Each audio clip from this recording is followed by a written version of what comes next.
योग सागर जी, नियम सागर जी, सुधा सागर जी, समस्त निरापक श्रवण महाराजों की, तीन कम 9 करोड़ मुनिराजों की,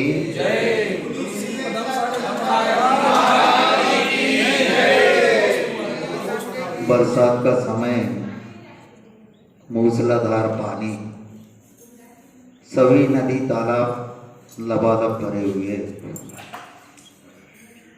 शिष्य और गुरु दोनों ब्रह्म मुहूर्त में उठ करके शुद्ध हवा का आनंद लेने के लिए जंगल की ओर चलते हैं। घूमते घूमते एक नदी किनारे पहुंच जाते हैं। प्रतिदिन का ये नियम था कि नदी के उस पार उनको जाना, लेकिन नदी पूरी लबालब भरी, पार कैसे किया जाए, सोच विचार में पड़ गए। बहुत देर तक सोच विचार करने के बाद में कोई उपाय नहीं मिला, ना नाव और ना नाविक। अंतोगत्ता शिष्य ने कुछ नहीं देखा और छलांग लगा दी। गुरु चिल्लाते रहे, शिष्य ने कुछ भी नहीं सुना और तैर करके नदी पार कर ली। दूसरी तरफ जाकर के वह शिष्य गुरु को आवाज देता है, आप तैर करके आ जाइए। गुरु भी शिष्य के अनुसार नदी में छलांग लगाते हैं और तैर करके पार हो जाते हैं। कभी कभी ऐसी विचित्र घटनाएं घटती है कि कभी नदी नाव में रहती है, नदी नाव में रहती है और कभी नाव नदी में रहती है। कभी पानी नाव में रहता है और कभी पानी में नाव रहती है। कभी शिष्य बड़ा हो जाता है, कभी गुरु बड़ा होता है। कई जगह शिष्य को बड़ा बनना पड़ता है। नवदा भक्ति करते हैं, पड़गाहन करते हैं, और पड़गाहन के समय गुरु आगे रहते हैं कि शिष्य आगे रहता है, श्रावक आगे रहता है कि गुरु आगे रहते, बताओ? श्रावक आगे। जबकि कायदा तो ये है कि गुरु आगे रहे, शिष्य को पीछे पीछे चलना चाहिए। लेकिन यदि इस परंपरा को हम लागू करते हैं तो गुरु किसी भी मकान में घुस सकते हैं, क्योंकि उनको तो मालूम नहीं कहाँ है और शिष्य पीछे चल रहा है। तो अपना मकान बताने के लिए शिष्य को आगे रहना पड़ेगा, श्रावक को आगे रहना पड़ेगा। चौके में जाते हैं, श्रावक बड़ा है कि साधु बड़ा है, बताओ? श्रावक बड़ा है।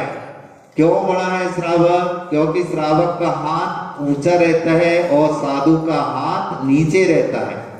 याचना करने के लिए, भिक्षा मांगने के लिए आपके घर पर गया है और उस समय श्रावक यदि दान ना दे तो साधु का पेट नहीं भर सकता, साधना नहीं हो सकती।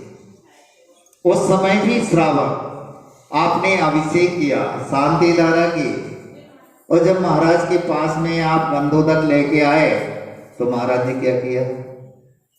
हाथ पसार दिया। श्रावक ने चम्मच से गंधोदक लिया और महाराज को दे दिया। तो श्रावक का हाथ ऊंचा है कि महाराज का हाथ ऊंचा है? कई जगह श्रावक उत्कृष्ट पने को प्राप्त होता है, इसलिए तो आप फूल के गुप्पा हो गए। अरे महाराज से ज्यादा हम बड़े हो गए, अब हमें महाराज की जरूरत नहीं है। जब महाराज ने स्वयं बता दिया, अपने मुख से कह दिया, तो भैया हर जगह श्रावक उत्कृष्ट नहीं है। सबसे उत्कृष्ट तो मुनि महाराज ही होते हैं। कुछ परिस्थिति बस अपवाद स्वरूप श्रावक उत्कृष्ट माना जाता है। अब ऐसा उत्कृष्टपना आपको प्राप्त हुआ है। आचार्य श्री कहते हैं, जब कोई गंधोदक लेकर के आता है तो उस समय हम लोग ये भावना बाते हैं कि श्रावक कितना उत्कृष्ट है कि भगवान का अभिषेक कर रहा है और अभिषेक करके गंधोदक हमारे पास में ला रहा है और अपने ऊंचे हाथ करके और हमें गंधोदक, महाव्रती को गंधोदक दे रहा है। कितना सौभाग्यशाली है वो श्रावक। सुन रहे हो? लेकिन हमने अपनी आप की कीमत नहीं समझी है। हमने एहसास नहीं किया कि जिस श्रावक पने के माध्यम से अनंत गुणा पुण्य का अविभागी बन रहा है, हमने उस पर्याय को तुच्छ समझ ली है। पंचम काल, हीन सेनन, पंचेंद्रियों की विषयों की आंधी चल रही है, मोबाइल और टीवी का जमाना चल रहा है। और ऐसी व्यस्तमय जीवन में से, व्यस्तमय कहने चाहिए, जिनको काम कुछ है नहीं है और समय मिल नहीं रहा। क्यों? काम कुछ है नहीं है और फुर्सत की मारे टाइम नहीं मिल रहा है। इतने व्यस्तमय जीवन में से 24 घंटे में से 24 मिनट भगवान की भक्ति आराधना पूजा करने के लिए निकाल रहा है। मतलब भगवान के ऊपर बहुत बड़ा एहसान कर रहा है। जब कभी हमारे पास में कोई व्यक्ति आता है और हम पूछते हैं, क्यों भैया अभिषेक करते कि नहीं करते? अरे महाराज अभिषेक तो नहीं कर सकते, लेकिन दर्शन करने जरूर आते हैं। ऐसे बताते जैसे बहुत बड़ा एहसान कर दिया हो, भगवान के ऊपर उपकार कर दिया हो। अरे जबकि हमारा प्रथम कर्तव्य है देव पूजा, गुरुपास्ति, स्वाध्याय, संयम, तप और दान। सबसे प्रथम हमारा कर्तव्य बताया है देव पूजन। और इस देव पूजन को हमने क्या कर दिया? पेट पूजन के रूप में बदल दिया। सबसे पहले सोकर उठे नहीं, बेड टी चाहिए, नाश्ता लाओ, फिर बाद में जाकर के दुनिया भर के काम करेंगे। किसी ने पूछा कि चीन और भारत में क्या अंतर है, जापान और भारत में क्या अंतर है? दार्शनिक ने कहा कि भारत का व्यक्ति सोकर के उठता है तो सबसे पहले चाय नाश्ता मांगता है, और चीन और जापान और जर्मनी का व्यक्ति यदि सोकर के उठता है, चाहे वो छोटा सा बच्चा क्यों ना हो, जैसे ही सोकर के उठता है वो कहता है मुझे पहले काम दो। नहीं नाश्ता कर लो, भोजन कर लो, नहीं, पहले मुझे काम चाहिए, बाद में हम भोजन करेंगे। सुन रहे हो ना? और इसलिए वो विकासशील है, विकसित देश बन गए, क्योंकि हर व्यक्ति वहां खाने के लिए नहीं, काम करने के लिए जी रहा है। और भारत का प्रत्येक व्यक्ति खाने के लिए जी रहा है, काम करने के लिए नहीं। हर काम में वह आलस और प्रमाद करता है। बताओ करता कि नहीं? और सबसे ज्यादा आलस और प्रमाद तो भगवान की भक्ति, पूजन, अर्चना में। दुनिया भर के काम करने के लिए उसके लिए शक्ति आ जाती है, सामर्थ्य आ जाती है, समय निकल जाता है, लेकिन भगवान के सामने कई जगह हमने जाकर के निवेदन किया, भैया हमें एक पुस्तक छपवाना है। लोग कह तो देते हैं, फिर बाद में मना कर देते हैं। गंजवासोदा में एक व्यक्ति मिल गए, कहने लगे महाराज बताओ कौन सी पुस्तक छपवाना, जो खर्चा आएगा, जैसा आपको करवाना है, सब कुछ करने के लिए हम तैयार। हमने कहा सुनो, ऐसी वादा तो कई लोग कर चुके हैं, और वैसे ही तुम कर। नहीं नहीं महाराज, आपके सामने हम कसम खा रहे हैं, आप जैसा कहेंगे, जिस रूप में कहेंगे, हम वैसे ही छपवा देंगे। बताओ कौन सी पुस्तक छपवाना चाहते हो? हमने कह दिया अभी भी सोच लो। और बाहुबली नगर वालों से भी बोल रहे हैं, यदि कोई दानदाता मिल जाए तो भाई हमारी पुस्तक निकलवा दिए। वो भी कहने लगा बताओ महाराज। तो हमने कहा हमारी पुस्तक का नाम है नहीं करने के 1760 बहाने। अरे महाराज जी ये वाली पुस्तक नहीं, तुम तो कोई और कुछ समय सार बताओ, रत्नकरण, द्रव्य संग्रह, कोई भी आचार्य श्री के प्रवचन वगैरह की पुस्तक बताओ। तो हमने कही देखो पहले ही हमने कहा था सोच लो, तुम फिर बैठने लगे। बाहुबली कॉलोनी वाले भी यही कहेंगे, नहीं और कोई पुस्तक होगा। और सबसे कंपलसरी हमें जो पुस्तक छपवाना है। क्यों? गुरु महाराज के पास जाएंगे, भगवान के दरबार में जाएंगे, जिनवाणी के पास में जाएंगे, जिनवाणी पूछेगी, गुरुजी पूछेंगे क्यों मंदिर आते कि नहीं, पूजन करने आते कि नहीं, स्वाध्याय करने आते कि नहीं, पाठशाला पढ़ने आते कि नहीं, माला फेरने आते कि नहीं। तो हमें कोई ना कोई बहाना तो बताना पड़ेगा। तो बस पुस्तक उठाओ पद्म सागर की, महाराज जी 70 नंबर का बहाना, महाराज जी 50 नंबर का बहाना, महाराज जी 108 नंबर का बहाना, महाराज जी 175 नंबर का बहाना। ना आपको और ना हमें मेहनत करना पड़ेगी। हम पुस्तक उठाएंगे, 175 नंबर का बहाना देखेंगे, भैया रात भर मोबाइल चलाते रहे, सुबह से नहीं आ पाए। 70 नंबर का बहाना, बाल बच्चों को स्कूल पहुंचाने गए थे इसलिए नहीं आ पाए। 50 नंबर का बहाना, दूध लेने गए थे इसलिए नहीं आ पाए, कोचिंग पढ़ने गए थे इसलिए। ना आपको मेहनत, अब बहाना ढूंढने के लिए कितना ही मेहनत, कितना परिश्रम आपको करना पड़ता है। सिर्फ भगवान के दरबार में आने के लिए 1760 बहाने कम हैं। और दुनिया भर के काम करने के लिए यदि वेंटिलेटर पे भी डले और कहीं शादी विवाह में जाना है, कहीं पार्टी में जाना है, कोई ग्राहकी करना है, तो वेंटिलेटर पे से उठ करके आ जाएंगे। और भगवान के दरबार में आने के लिए स्वस्थ होते हुए भी, और हमारे पास 1760 बहाने। बोलो झूठ बोल रहे हो तो हैं? कितनी बहाने बनाते हैं। अब ये बहाने आपके कोरोना काल में नहीं लगे। कल भी मैंने कहा था कि लोग इतने बहाने बताते हैं कि महाराज जी हमारे साथ ये परिस्थिति है, महाराज जी यदि हम मंदिर में पूजन पाठ करते रहेंगे, सुबह से दुकानदारी नहीं खोलेंगे, तो हमारे बीवी बाल बच्चों का कौन पेट भरेगा, हमारा कौन पेट भरेगा, हमारा जीवन का निर्वाह कैसे चलेगा। तो हमने उनसे जी पूछा कि कोरोना काल आपका 3 साल तक चलता रहा और 3 साल तक आपके व्यापार धंधे सब बंद रहे, नौकरी चाकरी सब बंद रहे, 4 दीवारी के अंदर पैक रहे, फिर भी आपका जीवन बसर हुआ कि नहीं? बताओ, एक भी व्यक्ति ने आकर के निवेदन नहीं किया कि महाराज जी हमारा क्या होगा, हमारे बीवी बाल बच्चों का क्या होगा, हमारा पेट कैसे भरेगा, हम अपने जीवन का निर्वाह कैसे करेंगे, हम जिंदा कैसे रहेंगे। 3 साल तक एक भी व्यक्ति ने हमारे पास आकर के निवेदन नहीं किया। सब व्यापार धंधे बंद थे, नौकरी चाकरी सब बंद थी। उसके बाद में भी हर व्यक्ति ने 56 प्रकार का भोजन खाया। बोलो मेला हो, 56 प्रकार का। मोबाइल देख रहे हैं दिन दिन भर, टीवी देख रहे हैं, कौन सी डिश कहां किस प्रकार से बनती है। और मैं बाल बच्चों के, पुरुषों के, चाहे बुजुर्ग हो, चाहे जवान हो, चाहे छोटी मोड़ा मोड़ी, सब ने मिल करके 56 प्रकार के भोजन बनाए और खूब खाए और खूब मोटे तगड़े हो गए। बोलो हुए कि नहीं?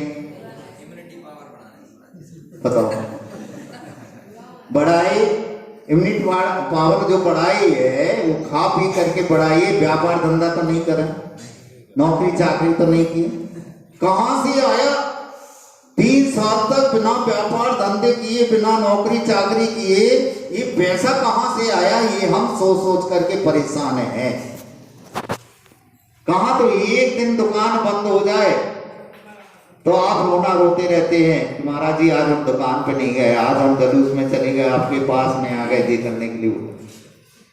अब वहां 3 साल आपने निकाल दिए। उस दिन से तो हम इतनी वजनदारी से प्रवचन करते हैं कि अब तुम झूठ नहीं बोल सकते, तुम कुछ भी कर लो। जब बिना व्यापार धंधे के आप 3 साल तक जिंदा रहे हैं, तो अभी तो आप व्यापार कर रहे हैं, सब कुछ कर रहे हैं, और 24 घंटे में आपको 24 मिनट नहीं मिल पा रहे हैं। जबकि हमारे यहां आचार्यों ने, भगवंतों ने 4 प्रकार के काम करने के लिए कहा है 24 घंटे में। पहला काम धर्म पुरुषार्थ है, दूसरा काम धर्म अर्थ, और तीसरा काम पुरुषार्थ, और चौथा काम मोक्ष पुरुषार्थ। अब चूंकि पंचम काल है, हुंडा और सर्पणी काल चल रहा है, तुम लाख कोशिश कर लेना, आचार्य विद्यासागर क्या कोई तीर्थंकर भी आ जाए तो वो मुक्ति को प्राप्त नहीं कर सकता। कितनी साधना कर ले, लेकिन उनको देवगति में जाना पड़ेगा। देवगति से पुनः मनुष्य पर्याय को धारण करके मुनि बन करके फिर जब चतुर्थ काल आएगा और दरवाजा खुलेगा तब जाकर के मुक्ति प्राप्त होगी। लाख कोशिश कर लेना, नहीं मुक्ति मिल सकती है। तो मोक्ष पुरुषार्थ को छोड़ दो। अब कितने बचे हैं? 3 पुरुषार्थ बचे, धर्म अर्थ काम। अब इन 3 पुरुषार्थों को 24 घंटे में आपको बांटना है। एक पुरुषार्थ के लिए कितना समय है? सब व्यापार धंधे करने वाले हैं, सब कर्म फूटा वाले हैं, क्या कहते हैं, कंप्यूटर वाले। अब हम लोग ज्यादा पढ़े लिखे नहीं हैं, हम तो उसको कर्म फूटा कहते हैं। बच्चों से पूछो 2 और 2 कितने? महाराज जी आ रहा है। काय कहाँ जा रहा है? लघु संख्या कर नहीं, महाराज जी घर है, कंप्यूटर रखा है, उस पर हम बटन दबाएंगे और बटन दबा करके बताएंगे कि 2 और 2 कितने होते हैं। पहले के लोग लाखों करोड़ों का व्यापार धंधा उंगलियों पर कर लेते थे। आज बच्चे 2 और 2 जोड़ने के लिए मशीन का उपयोग कर रहे हैं। कैसी बुद्धि बताओ। अब ये विनाश काले विपरीत बुद्धि हो रही है। धर्म करने के लिए 8 घंटे, धर्म काम करने के लिए 8 घंटे और अर्थ कमाने के लिए 8 घंटे दिए जा रहे हैं। सुबह उठो, नहा धो करके शुद्धि के वस्त्र पहन करके अष्ट द्रव्य ले जाकर के भगवान के दरबार में जाकर के आप मंगलाष्टक के साथ में अभिषेक, शांति धारा, पूजन, शांति पाठ और विसर्जन करके स्वाध्याय माला फेरो। और जब आपके 8 घंटे हो जाएं तो फिर घर जाकर के शुद्धि का भोजन करके चाबी उठाओ, शटर खोलो और व्यापार धंधा करो, नौकरी चाकरी करो। और शाम को आओ, अंतक वगैरह कर करके दुकान बंद करके सो जाओ, काम भोग की बातें करो। 8 घंटे धर्म, 8 घंटे आपको कमाओ और 8 घंटे आपको काम आदि की बातें करो। 8 घंटे में ये 24 घंटे बांट दिए काम करने के लिए, सिर्फ 3 काम है। अब 8 घंटे में आप कितना समय भगवान की भक्ति पूजन अर्चना करने के लिए दे रहे हैं? 8 घंटे तो बहुत हो गए, आधा घंटा भी आपको नहीं लग रहा है मंदिर में। चावल लाए, फेंके, मोड़ पटकी और चले गए।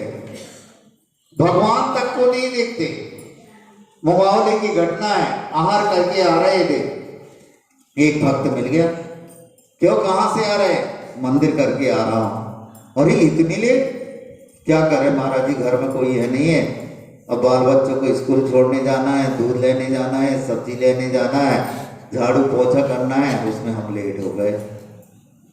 अभी भी हम घर जाकर के हमें रोटी पानी बनाना है, पत्नी मायके चली गई है, माता पिता आप आए हैं, उनके लिए सब करना है। इसमें अच्छा दर्शन कर आए?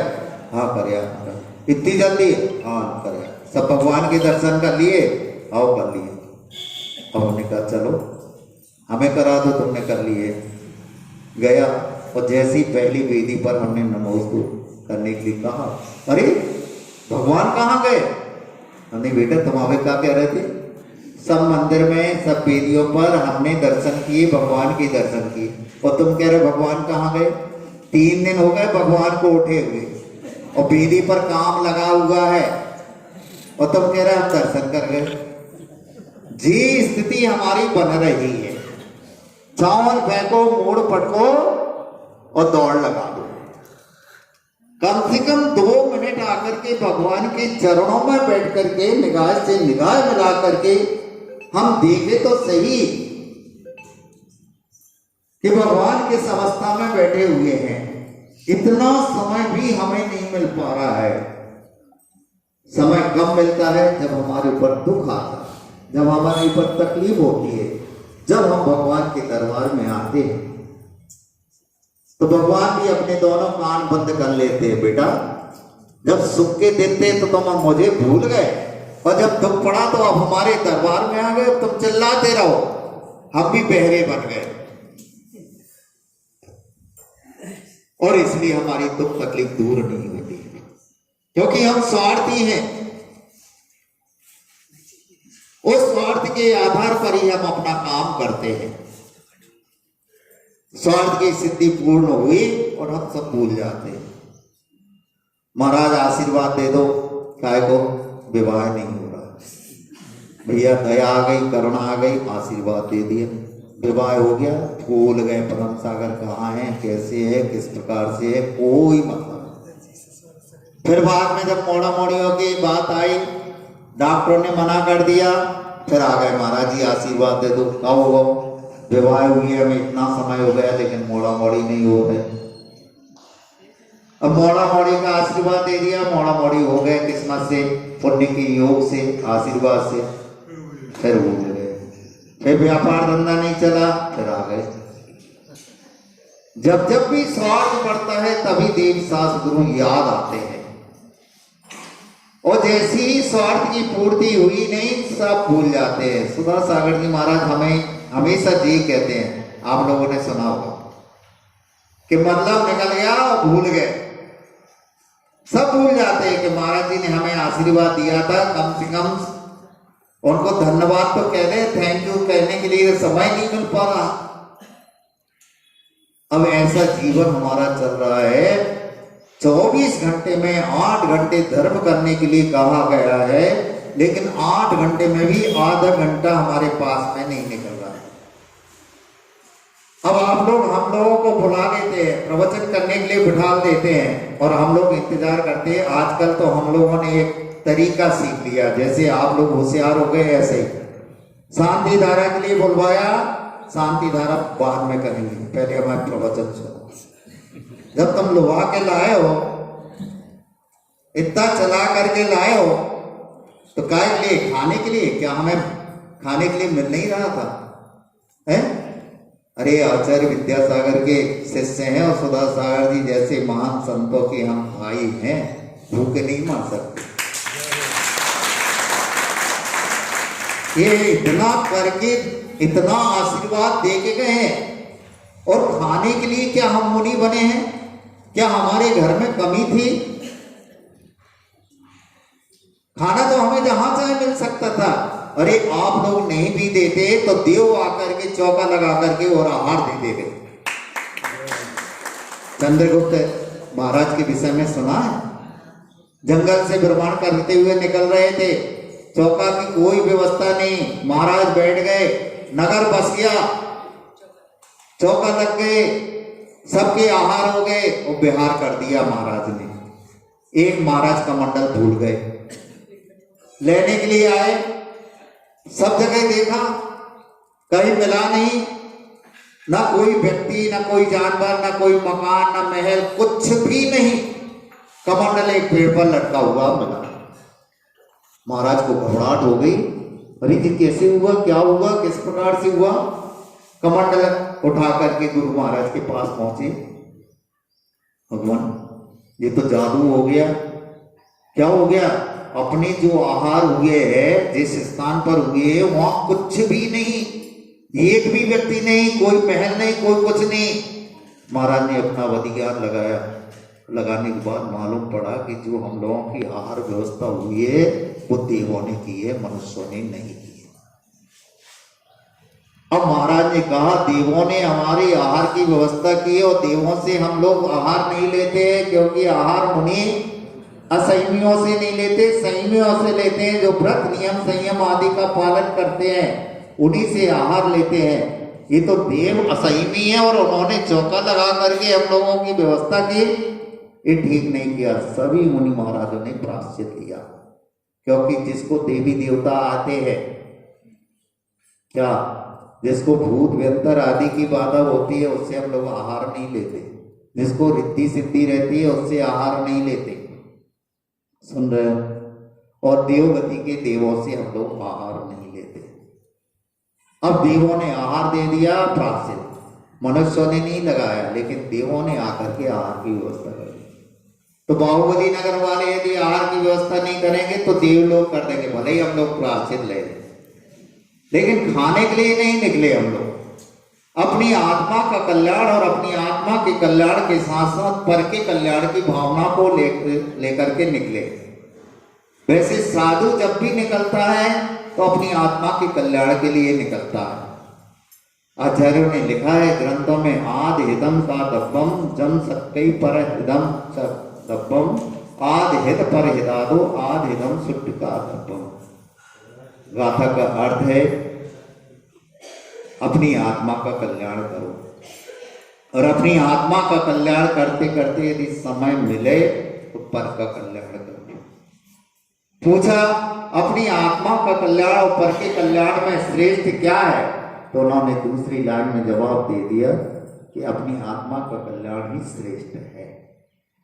समय मिले तो पर का कल्याण करो। अब हम लोग सोचते हैं कि चलो भैया अपनी आत्मा का कल्याण तो हो रहा है, पर का कल्याण भी कर दें, अपने साथ साथ दूसरों का कल्याण भी करने की।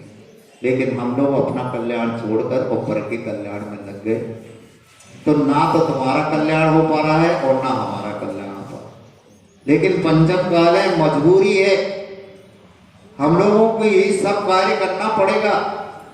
अभी शरद सागर जी महाराज जी मिले और उन्होंने कुछ बातें कही, तो हमने कहा महाराज जी आप जो भी बात कर रहे हैं बिल्कुल 100% सत्य है, लेकिन वर्तमान समय की परिस्थिति ऐसी बन रही है कि यदि हम धर्मोपदेश नहीं दें, पाठशाला में बच्चों को नहीं बुलाएं, उनको नहीं समझाएं, तुझे आलीशान जो मंदिर खड़े कर दिए और जो मूर्तियां विराजमान कर दी हैं, दुकान जैसी लगा दी है, इन मूर्तियों का क्या होगा? कौन प्रक्षाल करेगा, कौन अभिषेक करेगा, कौन रख रखाव करेगा? यदि हम इतना समय नहीं दे तो आपकी तो चल गई, और आप तो शुरू से एकांतवादी हैं, कोई मतलब नहीं है। लेकिन यदि हम इस प्रकार से बनने लगेंगे, साधु अपने काम से काम रखेंगे, तो धर्म का विनाश होना निश्चित रूप से है। आज जितना भी लोग जुड़ रहे हैं वो साधुओं के प्रवचनों के माध्यम से, उनकी जरिया के माध्यम से ही जुड़ रहे, और उनकी मेहनत और परिश्रम के माध्यम से। यदि साधु माला फेरने में बैठ जाए, स्वाध्याय करने लग जाए, तो एक भी व्यक्ति यहां नहीं आ सकता। सोच लो, और स्थिति क्या बन रही है देख लो। यहां भगवान का अभिषेक किया नहीं, अर्घ्य भी नहीं चढ़ाते, पूजन की बात तो छोड़ो, जैसे तैसे उनको अभिषेक के लिए लिया।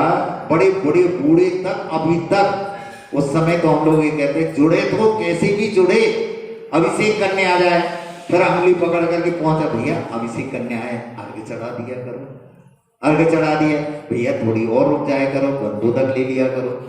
गंधोदक लेने लगा, फिर और समझाए कि भैया मेहमान आते हैं आपके घर में, और आपने यदि अच्छा बाथरूम बना करके लाखों रुपया का दे दिया, फौरा लगे है, एसी लगा है, सोने की बाल्टी है, चांदी को लोटा है, गर्म पानी दे दिया, मखमल टावल दे दी, सब कुछ व्यवस्था कर दी, और नहला धुला करके अच्छी डंडप के सोफे पर बिठा दिया और चले गए। साहब बैठिए, आप हम दुकानदारी करने जा रहे हैं, नौकरी करने जा रहे हैं, शाम को मुलाकात होगी। शाम को आए और बस जैसे ही आए, पारा 7वीं आसमान पर, यही तुम्हें करना था तो ऐसा क्यों किया, ऐसा क्यों किया? अरे बताओ तो सही क्या है? नहलाने धुलाने की व्यवस्था हमने सब कुछ कर दी, उसके बाद में भी आपको गुस्सा आ रही है? अरे नहलाने धुलाने की व्यवस्था नहीं करते, लेकिन कम से कम खाने के लिए तो व्यवस्था कर देते। दिन भर से भूखे बैठे हुए हैं। समझ में आ रही ना? अब भगवान को आपने नहला धुला करके बिठा दिया और भगवान इंतजार कर रहे, दिन भर भूखे बैठे हैं, ये करके एक पूजन नहीं कर पाए, और नहला धुला करके अच्छे साफ सुथरा बिठा लगा के और चले गए। मेहमानों को चाहिए तो तुम 56 प्रकार का भोजन बना पाए, और यहाँ हमारे त्रिलोकी नाथ बैठे हुए, एक पूजन का समय नहीं मिल पा रहा है। इतनी जल्दी करते हैं, इतनी जल्दी करते हैं कि कुछ भी नहीं देखते, जैसे ट्रेन छूट रही हो। अर्घ तक नहीं चढ़ाते, कायोत्सर्ग तक भी नहीं करते, क्षमा मांगने की बात तो दूर रही। इतना व्यस्तमय हमारा जीवन हो गया है। अब हमारा कल्याण हो तो कैसे हो बताओ। प्रवचन हम लोगों को शांति धारा के पहले करना पड़ता है,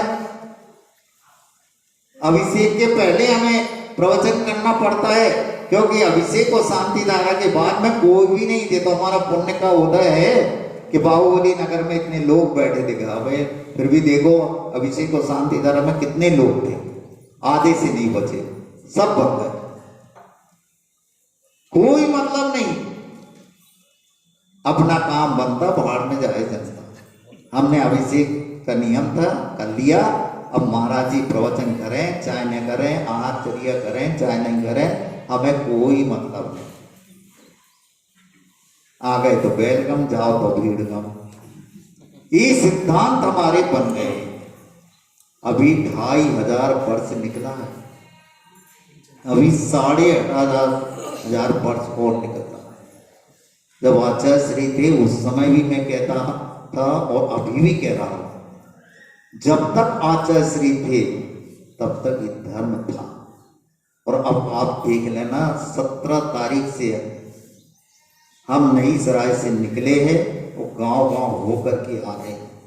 अभी पूरा महीना भी नहीं हुआ, महीना हो भी गया है, ज्यादा समय नहीं हुआ है, और ऐसा लग रहा है कि जैसा धर्म आचार्य श्री के साथ उठ करके चला गया।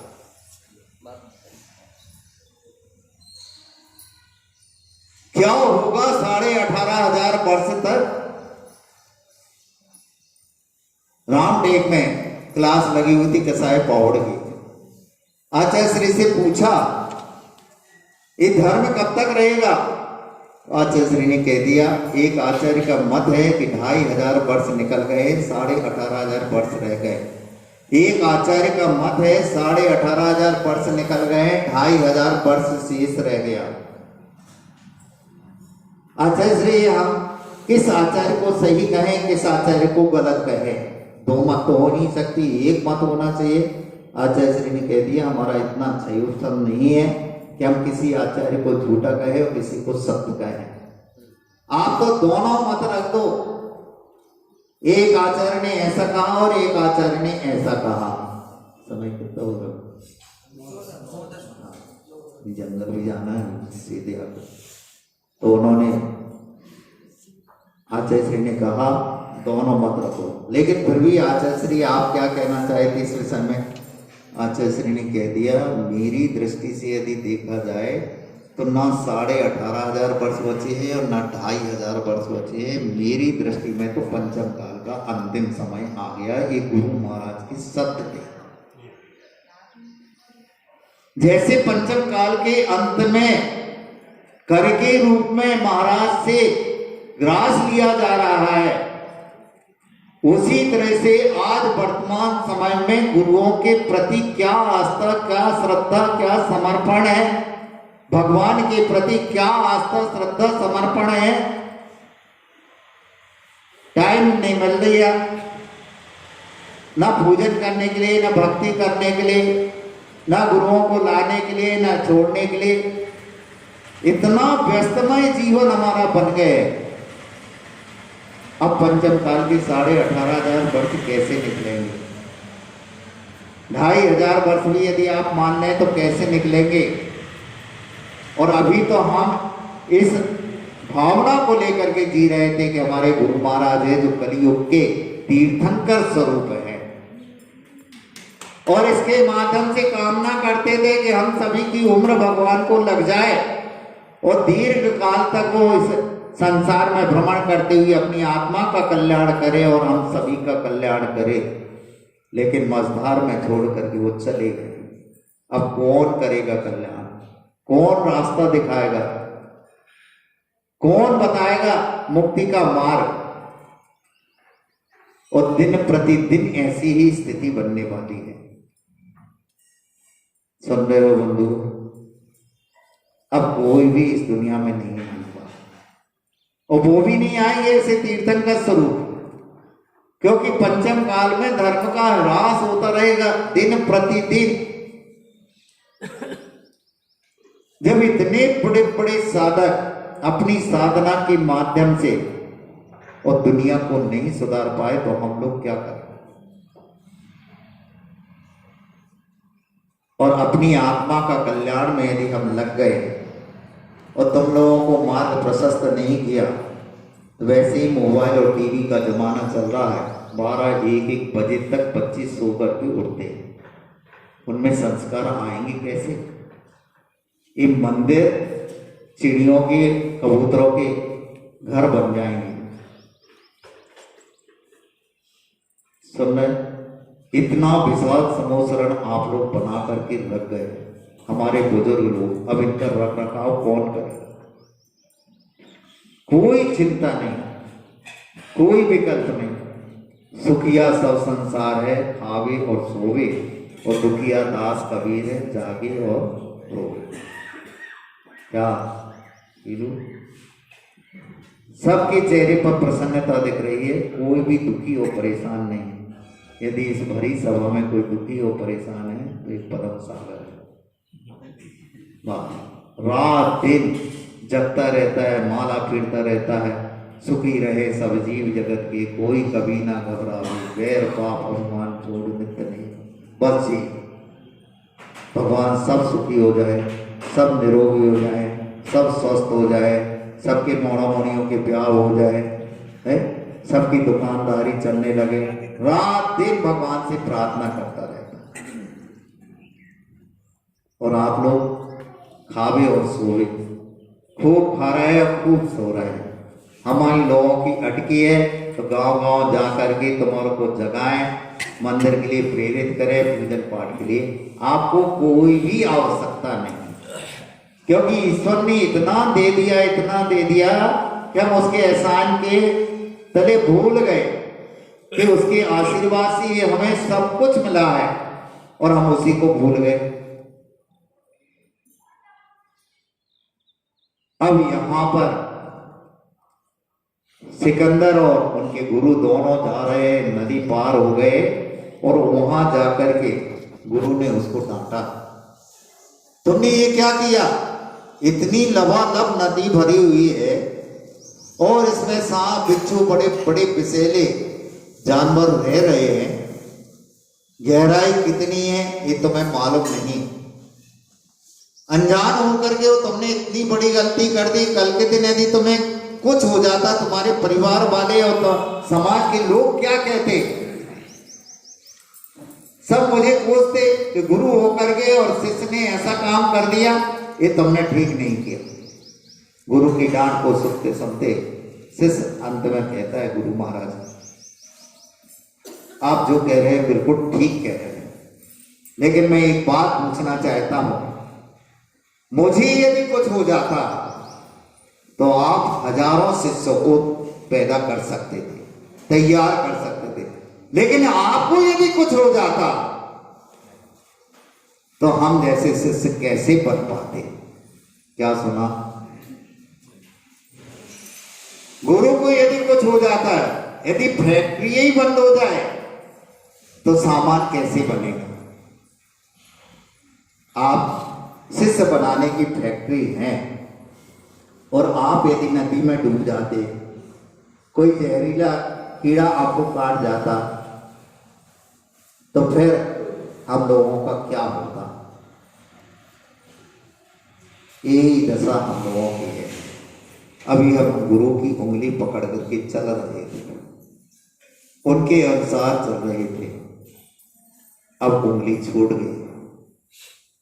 कहते हैं डूबते को तिनके का सहारा। संसार में भटक रहे थे, गुरु महाराज मिल गए, तिनका मिल गया और उसके आधार पे हम लोग नदी में तैर रहे थे और आशा रखे हुए थे कि हमें निश्चित रूप से किनारा मिलेगा, लेकिन अब बहुत मुश्किल लग रहा है कि हम लोगों को किनारा मिलेगा। बंधु, इस समय बहुत खराब आने वाला है।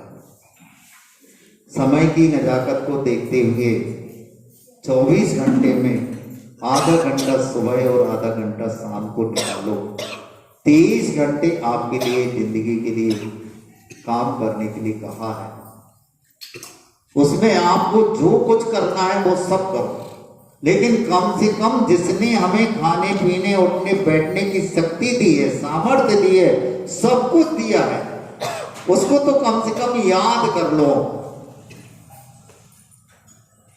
अब उसी को भूल जाए फिर तुम्हारा कोई भी शरण सहाय नहीं। इसलिए याद रखो, जितने तारे गगन में उतने दुश्मन हो, कृपा यदि गुरुदेव की बाल न बाका हो। यदि तुम्हारे ऊपर देव शास्त्र गुरु की कृपा दृष्टि है तो तुम्हारा कोई बाल बाका नहीं कर सकता है।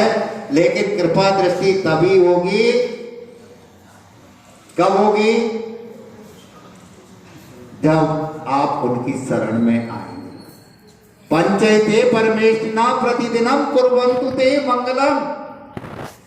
क्या कहा है? पंचैते परमेष्ठिना महीना वर्षा कुर्वन्तु, ऐसे लिखा है।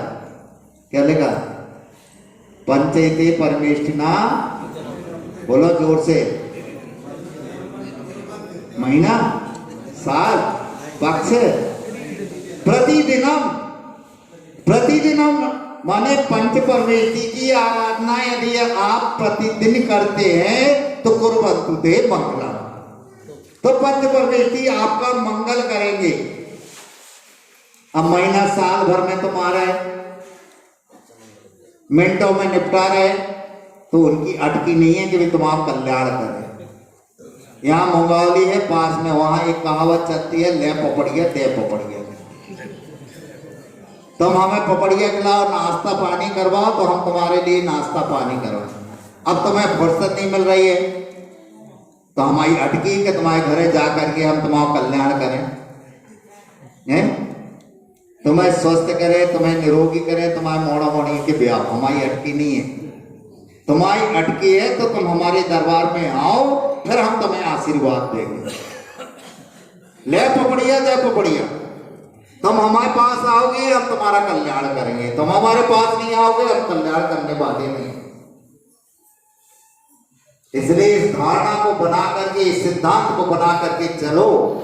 24 घंटे में आपको आधा घंटा सुबह और आधा घंटा शाम को निकालना है, और 23 घंटे आप दुनिया भर के काम में निकालो,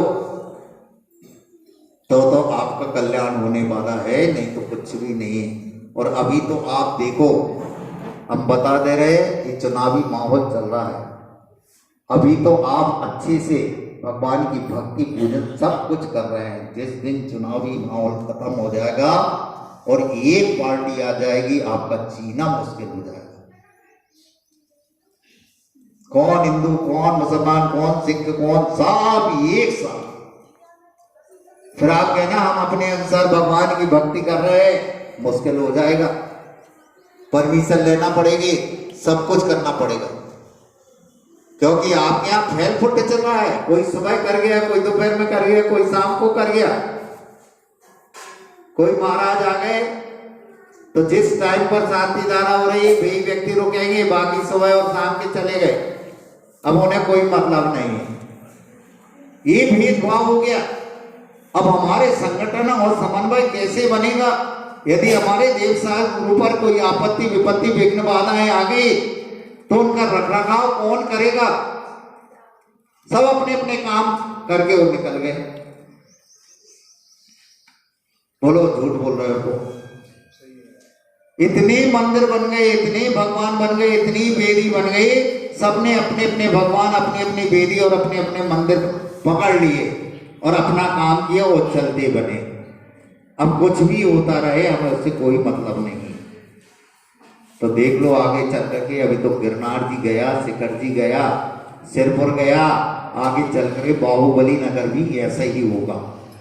ये हम बद्दुआएं नहीं दे रहे हैं, लेकिन भविष्य बता रहे हैं कि यदि आप इस प्रकार से संगठित होकर के नहीं कार्य करेंगे तो सब मंदिरों पर दूसरे लोगों का कब्जा हो जाएगा, सरकार का कब्जा हो जाएगा, फिर होते रहना, गिड़गिड़ाते रहना, कुछ भी होने वाला नहीं। भले ही मंदिर बना लिए, भले ही वेदी बना लिए, लेकिन कोई भी फंक्शन हो, एक फंक्शन हो और उसमें पूरी जनता जुड़े, संगठित होकर के कार्य करे, जिससे दूसरे लोगों को कहे कि बढ़िया संगठित हो गए। इनसे बोलना अब बहुत मुश्किल है। एक सूत्र में बंद करके रहो, एक ध्वज के नीचे कार्य करो, भले 50 मंदिर हो गए हो और 40-50 हजार घर की समाज हो, उससे हमें कोई मतलब नहीं। लेकिन जब कभी भी कोई भी काम पड़े तो मिलजुल करके काम करो, तो तुम्हारा धर्म सुरक्षित हो सकता है, देव शास्त्र गुरु सुरक्षित हो सकते हैं। तो देव शास्त्र गुरु सुरक्षित है तो तुम्हारी सुरक्षा हो सकती है, नहीं तो सबका अस्तित्व समाप्त हो जाएगा। क्योंकि हम लोग एक बड़े उद्देश्य को लेकर के विहार कर रहे हैं। तो आचार्य श्री अपना पद छोड़ करके गए हैं, उस पद को किसको दिया, कैसे दिया, किस प्रकार से दिया गया है, वो 16 तारीख घोषणा हो गई अप्रैल में, और पूरा संघ इकट्ठा हो रहा है। तो हम लोग तो जा ही रहे हैं, आप लोग भी अपने नेता को चुनने के लिए, अभी तक तो आचार्य श्री थे, अब हमारा मार्ग प्रदर्शन कौन करेगा उसको देखने के लिए आप सभी लोग सपरिवार, चूंकि हमारा ये कार्यक्रम है इसलिए हम आपको निमंत्रण दे रहे हैं कि सभी लोग उस कार्यक्रम में उपस्थित हों और अपना मार्ग प्रशस्त करें, तो धर्म की रक्षा करने के लिए तत्पर हों। इन्हीं भावनाओं के साथ में अहिंसा परमो धर्म की जय।